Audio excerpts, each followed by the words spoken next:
Magandang araw sa inyong lahat. Patuloy ang proseso sa pagpapatayo ng bahay dito sa SNS Family. Structural phase tayo. Ngayon, footing tie beam naman ang kanilang ginagawa.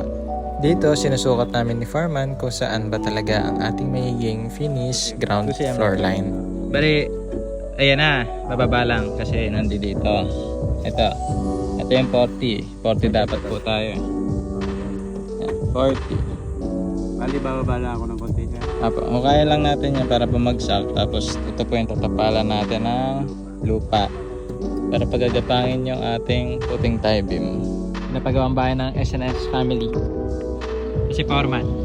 Ay. Ngayon, nagkabit tayo ng FTB. Ito ba? Kailangan ang Itong wala. kabit ng anilyo. Ito, nasa kabila. Kasi ito nandito. Sa poste. Salungat tayo.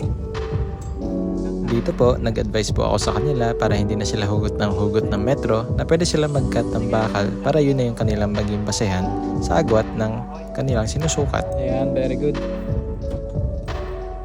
Pagtapos natin bakalan, ito ay i-ready natin para sa ating buhos ng semento. Pero sa susunod na video na lamang iyon. Kaya kapag nag-enjoy kayo sa ganito mga video, please follow my page po, RK Drew Calabia. Next time po ulit!